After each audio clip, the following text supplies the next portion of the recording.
Mercredi 1er octobre 2025, les écoliers du Burkina Faso reprennent le chemin des classes. Dès 7h30 à l'UNABEPAM du quartier Gunguin, on assiste à l'arrivée progressive des élèves non-voyants. Certains accompagnés de leurs parents, d'autres guidés par des camarades et quelques-uns s'appuyant sur leur canne blanche.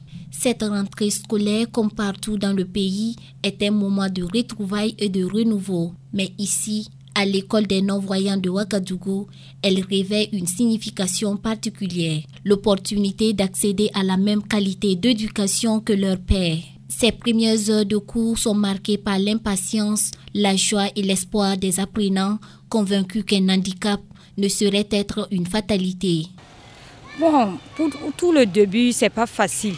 Parce que si tu pars, comme vu que tu es une personne vivant avec un handicap visuel, il y a certains élèves qui comme c'est leur première fois, ils te regardent, ils se disent, comment tu vas faire pour t'adapter à eux. Mais par le temps, on finit par s'adapter. Ça fait rien, nous sommes humains comme tout le monde. On apprend, en fait, ce sont les mêmes trucs, c'est juste l'écriture qui diffère. Sinon, c'est les mêmes disciplines que n'importe quelle école au Burkina Faso. À l'intérieur des classes spécialement adaptées, les enseignants prennent place. Ils portent la responsabilité de transmettre le savoir et d'accompagner ces élèves vivant avec un handicap afin qu'ils puissent progresser au même rythme que les autres. La différence entre ces enfants et les enfants que nous appelons les enfants normaux, oui, ils apprennent plus lentement. Même pour recopier les leçons, ils ont plus de temps.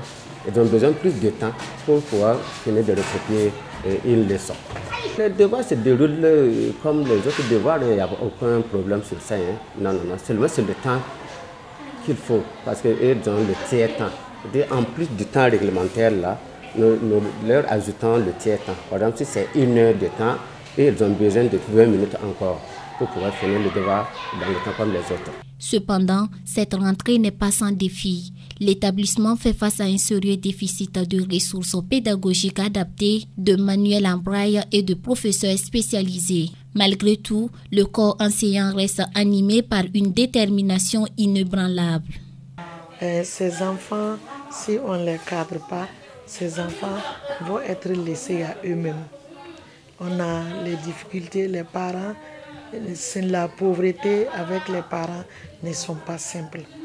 Pour la scolarisation de ces enfants-là, on avait des partenaires. Maintenant, ces enfants sont laissés avec l'UNABEPAM et l'EGA qui s'occupent de ces enfants. Pour avoir leur matériel spécifique, ce n'est pas du tout simple. Voici, on est à la rentrée. Pour avoir leur cahier spécifique, c'est tout un problème. C'est comme je l'ai dit la fois passée, j'ai lancé un cri de cœur.